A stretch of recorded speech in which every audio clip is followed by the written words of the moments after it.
What's up, guys? I'm Rob. This is About EVs. We're sitting in my 2017 Chevy Bolt EV. For how much longer, I don't know. I got 2 months left on the lease. We're going to figure out the numbers today, whether we're going to keep it or not. Stick around. It's all coming right at.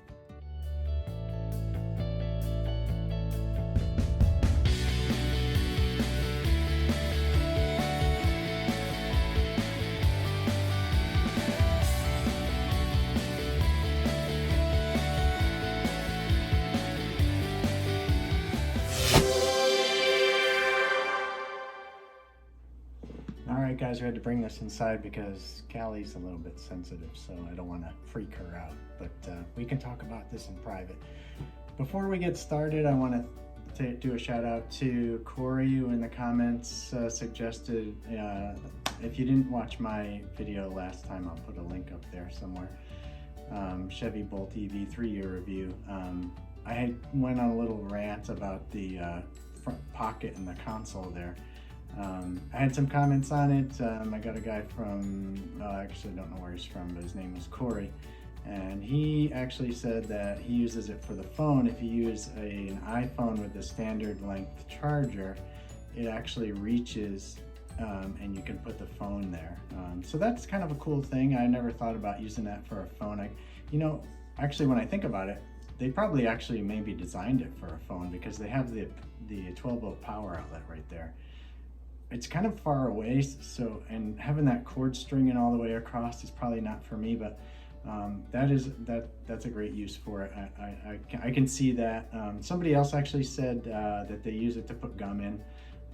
Yeah, I mean, you could put it, I mean, it's got uses.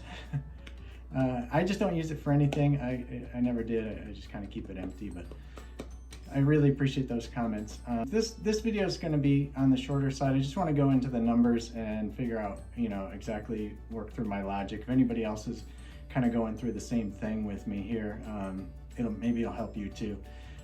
So you got the lease end coming up. It's 2 months for me, so I like to order my cars. I ordered the Chevy Bolt that I have now, and you can pick something off the dealer's lot, but I thought it was really cool to be able to order the car right from the factory, exactly how you want it. You don't have to take what they have on the lot, or sometimes they'll say, well, we can get that car for you, but it comes from like 200 miles away and somebody drives it before you, and I just want my car with like 4 miles on it, just like the miles that are test driven from the factory. That's how I like it. I'm a little weird like that, but I want to order it, so I kind of start this process early, so I get the car ordered and I have it before my lease ends. I'm going to finance this time. I really want to own the car at the end. I think that would kind of resolve some of the issues that we're going to talk about that I kind of running into here now with the lease. So at the end of your lease, basically you got 3 options. You can keep the car. You got to find out how much the buyout is on it, and you pay the leasing company whatever that price is, and the car is yours.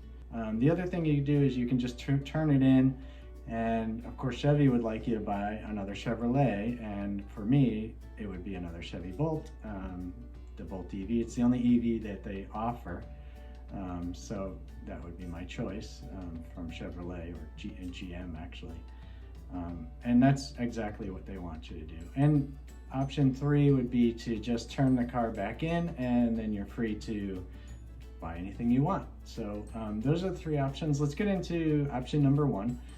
All right, guys, so option 1 is to keep the car. And this is really something I really would love to be able to do because I know the car. I know where it's been. I know its service record, history. I'm the only one that's driven the car, so option 1 is really what I really wanted to do all along. When I bought the car, I was like, I'm keeping this car. I'm just going to buy it out at the end of the lease. So here's the end of the lease. I call up GM Financial. I'm like, how much is it going to take for me to buy this car and own it? Okay, sir, it's going to be $24,650.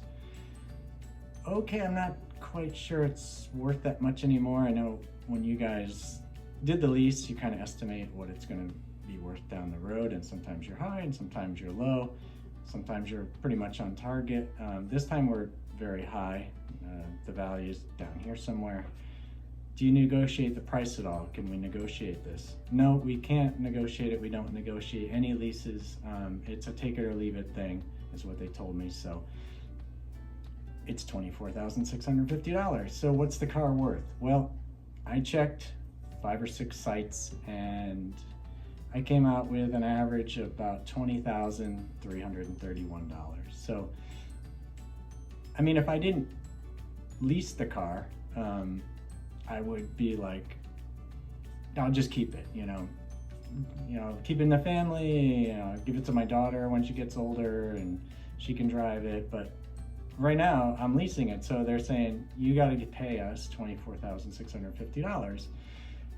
Well, if I'm going to pay you $24,650 and it's only worth $20,331, now it's like I'm totally losing $4,331 on day one. So, as much as I love the car, I'm not going to keep it because it's just a huge financial loss to make that move. So I'm not going to do it. When that day comes when I have to turn it in, it's not going to be easy because it's going to be like putting down your favorite pet or something. I'm going to hate it. But it just doesn't make financial sense to keep it. So option 1 is really out for me. Option 2, turn it in and buy a brand new one. Well, if I buy a 2020, I kind of don't want to get stuck in the same boat that I'm in now. The new Bolts are great. They have 259 miles range now, so they upped the range a bit. And otherwise, it's pretty much unchanged, I think, from my 2017. There's a couple little things here and there that they've done to it, but not much. So it's really going to be driving basically the same car again. I tell you what, they have sent me incentives right now, so I've got like a $500 off lease loyalty program. That's not a lot. Hit me with some crazy deal that I couldn't refuse. I would do it. But right now, as it stands, nobody's knocking me over with any deals on a brand new 2020. So I'm lukewarm about getting another 2020.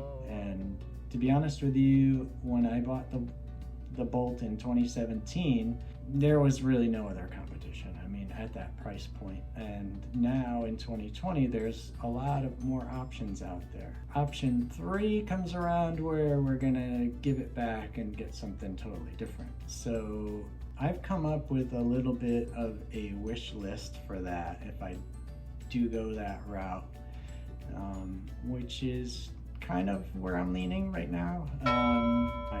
I want to see if something fits my wish list items. So I came up with a list. So here we go. I want more range. I mean, I know the Bolt 2020 Bolt has 259 miles range, but I would like 300 plus. I mean, I just want the range. I just want a big battery and I don't want to have to think about it. Number 2, I want something, I would like something sportier, sleeker, sexier, just a car when I pull up and everybody looks at it, they're a lot, get the wow factor like that. I love that. Whoa, that car is awesome. Impressive. Most impressive. I'd also like something faster. I'm kind of a speed guy. I'm a big go-kart racer and I really like to go fast, and it's always been my passion. I'm a guy that had muscle cars when I was a teenager, and I want something faster, like 0 to 60 faster, quarter mile faster, top speed faster. I want to, when I come up to the light on somebody, I want to ice crusher. I want to crush anything that comes next to me, or at least have the potential to crush anything that comes next to me. Another thing I'd like is I really want a car that's updated frequently. I really didn't get that in the Bolt. I just want something that's updated all the time. A car that's always getting better as time goes on. You're kind of looking forward, like when your phone gets an update, the iPhone gets an update. It's like, whoa, what's new? What's in version 14? I kind of want that with the car too, and I really think that the car is more of a tech thing. So that's something I'd like.